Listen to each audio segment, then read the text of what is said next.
Hello students, Hindi व्याकरण के वर्ण परिचय का यह तीसरा दिन है। आज के इस वीडियो में हम देखेंगे वर्ण परिचय से संबंधित सभी प्रकार के ऑब्जेक्टिव प्रश्नों को।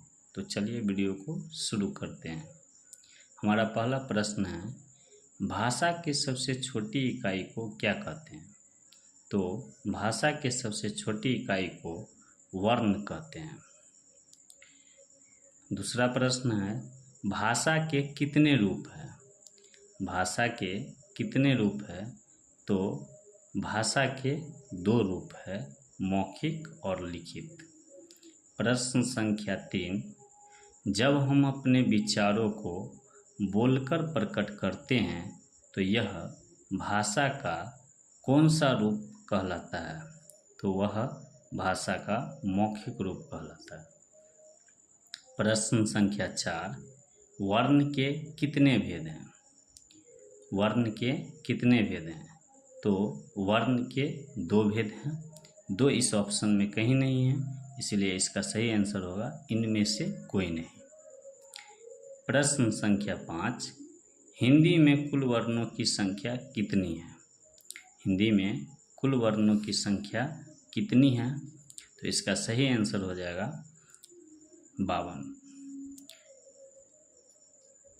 प्रश्न संख्या 6, स्वर वर्णों की संख्या कितनी है?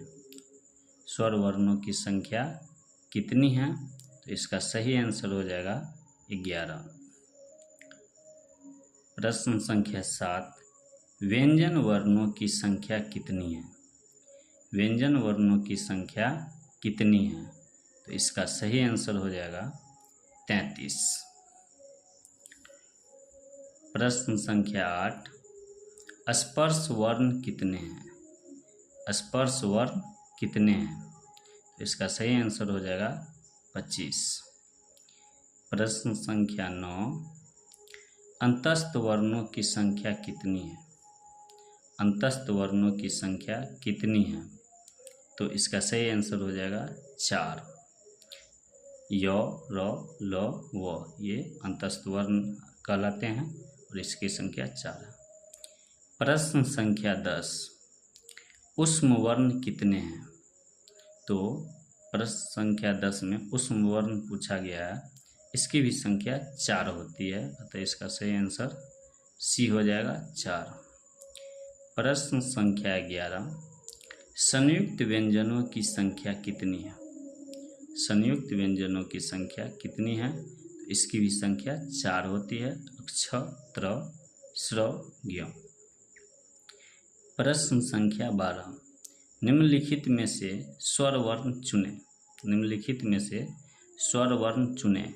तो इसका सही आंसर हो जाएगा सी, ड़ी।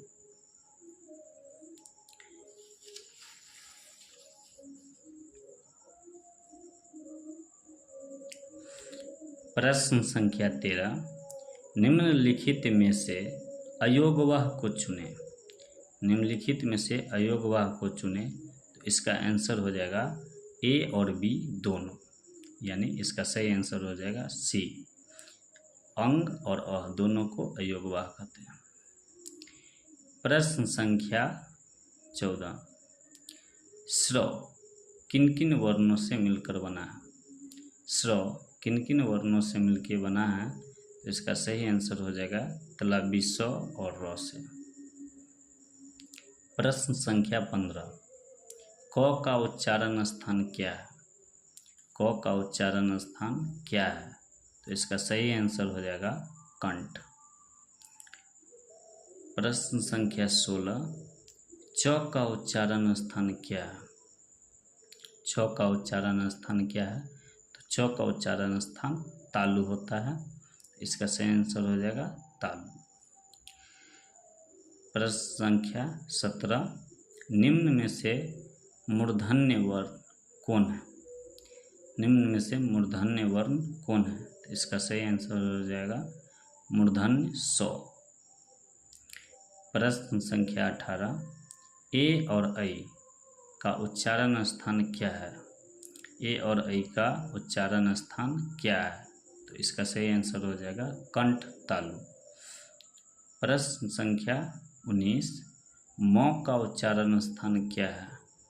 मौ का उच्चारण स्थान क्या है? तो मौ नासिका से इसका उच्चारण होता है, इसका सही आंसर हो जाएगा नासिका। प्रश्न संख्या 20, निम्नलिखित में से किस वर्ण का उच्चारण स्थान दंतोष्ठ है? तो दंतोष्ठ से एक ही वर्ण का उच्चारण होता है, वो है वो। प्रश्न संख्या 21, य का उच्चारण स्थान क्या है? य का उच्चारण स्थान क्या है? तो इसका सही आंसर हो जाएगा तालु। प्रश्न संख्या 22, अ का उच्चारण स्थान क्या है? अ का उच्चारण स्थान क्या है? तो इसका सही आंसर हो जाएगा कंठ। प्रश्न संख्या 23, मात्राएं कितने हैं? तो मात्राएं कुल 10 है।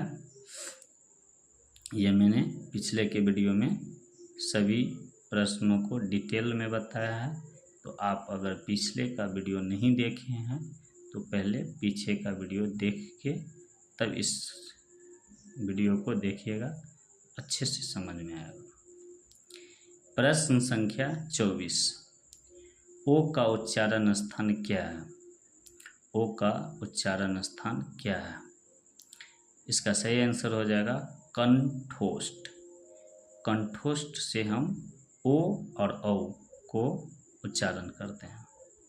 प्रश्न संख्या 25, उ का उच्चारण स्थान क्या है? उ का उच्चारण स्थान क्या है? इसका सही आंसर हो जाएगा ओष्ठ। उ का उच्चारण स्थान हम ओष्ठ है। अगर वीडियो आपको अच्छा लगा तो वीडियो को लाइक और चैनल को सब्सक्राइब कर दीजिएगा। Thank you.